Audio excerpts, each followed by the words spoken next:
ఆధ్యాత్మిక క్షేత్రం తిరుపతిలో శ్రీరామ నవమి వేడుకలు అంగరంగ వైభవంగా జరిగాయి. నగరంలోని ఆలయాలన్నీ భక్తులతో కిక్కిరిసిపోయాయి. ముఖ్యంగా శ్రీ లక్ష్మీ పద్మావతి సమేత ప్రసన్న వెంకటేశ్వర స్వామి ఆలయంలో సీతారామ కళ్యాణ మహోత్సవాన్ని అత్యంత వేడుకగా నిర్వహించారు. ఉదయం స్వప్నన తిరుమంజనం అనంతరం స్వామివారికి విశేష కైంకర్యాలు జరిగాయి. రాత్రివేళ స్వామివారు తిరుమాడ వీధుల్లో విహరించనుండగా భక్తులు నీరాజనాలు ఇచ్చేందుకు పెద్ద ఎత్తున తరలివచ్చారు. భక్తుల రద్దీని దృష్టిలో ఉంచుకుని ఆలయాధికారులు పకడ్బందీగా ఏర్పాట్లు చేశారు.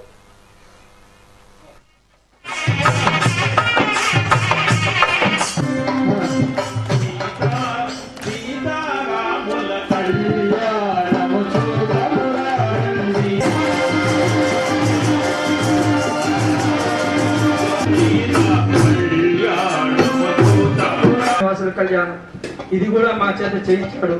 ఆ రామచంద్రమూర్తి యొక్క దివ్యానుగ్రహాన్ని మాకు ఈ రోజు భాగ్యం కల్పించాడు. ఈ యొక్క సాంప్రదాయం సనాతన ధర్మం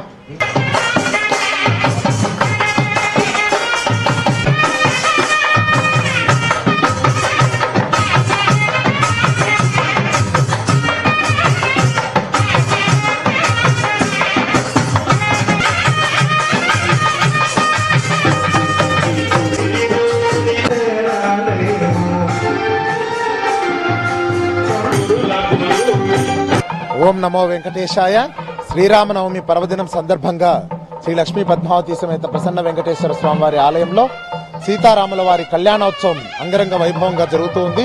ఉదయం 8 గంటల నుండే సీతారామ లక్ష్మణుల వారికి స్నపన తిరుమంజనం విశేషమైనటువంటి అన్నమాచార్య కీర్తనలతో కృష్ణదాసు బృందం అన్నగారు విశేషంగా వారి బృందం శ్రీనివాస కళ్యాణం ఇంటింటికి వెళ్లి చేస్తూ ఉంటారు.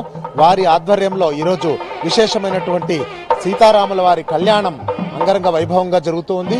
ఆలయ ప్రాంగణంలో సాక్షాత్తు శ్రీరామచంద్రులే ఇక్కడికి వచ్చి సీతమ్మ వారిని కళ్యాణం ఆడినటువంటి ఘట్టాన్ని విశేషంగా భక్తులందరూ కూడా కన్నులకు విందుగా తన్మయత్వంతో శ్రీరామనవమి పర్వదినం సందర్భంగా ఈ కళ్యాణాన్ని కల్లారా తిలకించినటువంటి భక్తజనం అందరికీ కూడా కోటి జన్మల ఫలాన్ని మనకు అనుగ్రహించారు.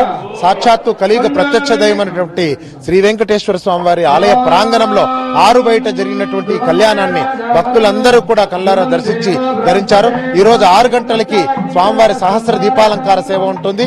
అనంతరం 7:30 ఊరేగింపు ఉంటుంది. తిరుమాడ వీధుల్లో భక్తులందరూ కూడా స్వామివారి ఊరేగింపులో సీతారామ లక్ష్మణుల వారి ఊరేగింపులో పాల్గొని శ్రీరామ నవమి ఫలాన్ని పూర్తిగా పొందుతారని భక్తులకు కోరుతూ ఉన్నాము. ఓం నమో వెంకటేశ్వర. ఓం నమో వెంకటేశ్వర.